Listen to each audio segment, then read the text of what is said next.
파업을 이유로 회사로부터 손해배상 소송과 가압류를 당한 노동자들이 자살을 생각하는 경우가 일반인의 수십 배에 이른다는 충격적인 조사 결과가 얼마 전 발표됐는데요.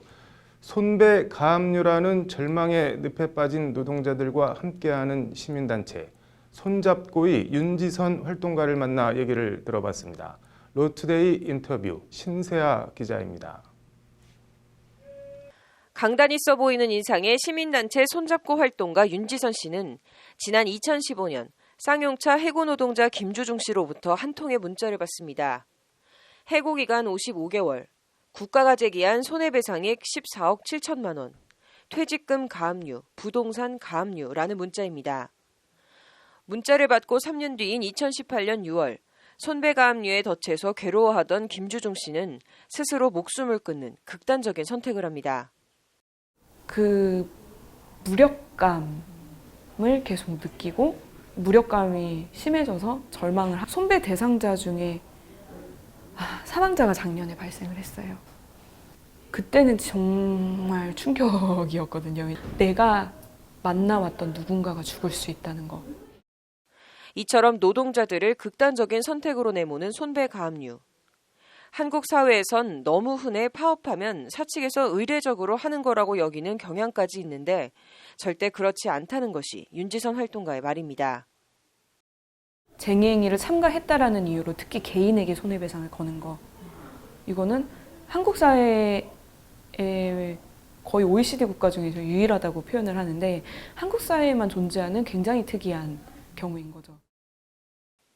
독일과 프랑스, 영국 같은 유럽 선진국에선 파업했다고 노동자 개인을 상대로 손배 소송을 내고 가압류를 하는 건 상상도 못할 일이라는 게 윤지선 활동가의 말입니다.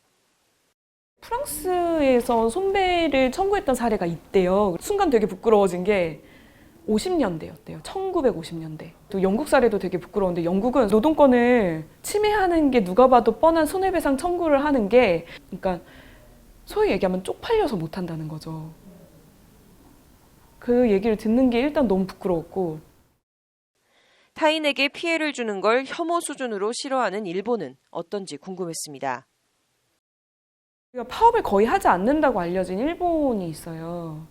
그런 일본에서조차 손배 가압류는 당연히 하지 않는다고 하고 이 때문에 국제사회에서 여러 차례 한국의 손배 가압류 관행에 대해 지적을 받았지만 달라진 건 별반 없다는 게 윤지선 활동가의 설명입니다. 이제 유엔 사회권위원회에서 쟁의행위에 참가한 노동자에 대한 보복 조치다.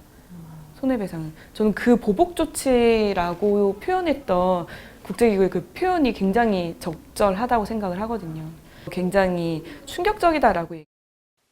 무엇보다 헌법상 보장된 단결권, 단체 교섭권, 단체 행동권, 이 노동 상권을 민법상 손해배상으로 사실상 무력화하는 것은 말도 안 된다고 윤지선 활동가는 목소리를 높입니다.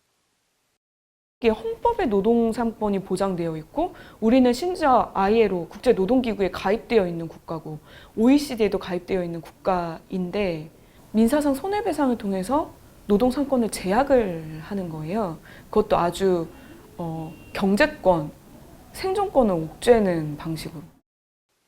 ILO 창립 100주년인 올해 ILO 핵심 협약 비준을 대선 공약으로 내걸고 당선된 문재인 정부가 결자 해지 차원에서 손배 가압류 문제를 구조적으로 풀어야 한다는 것이 윤지선 활동가의 지적입니다.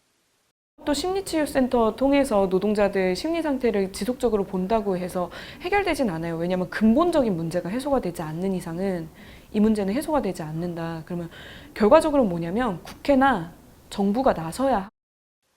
시민단체 손잡고는 손에 손을 잡고 손배 가압류를 잡자는 뜻에서 만든 단체입니다. 윤지선 활동가는 손배 가압류 문제가 해소돼 손잡고가 해산되는 그날, 손잡고가 필요 없는 세상이 빨리 왔으면 한다는 말로 인터뷰를 마무리했습니다. 손배 가압류 관련된 법제도 개선이랑 지금 남은 손배 문제만 처리되면 저희 단체 해산할 수 있는 단체거든요. 근데 목적이 이렇게 명확하기 때문에 저희는 이게 이렇게 오래 갈 문제인가. 법률방송 신세아입니다.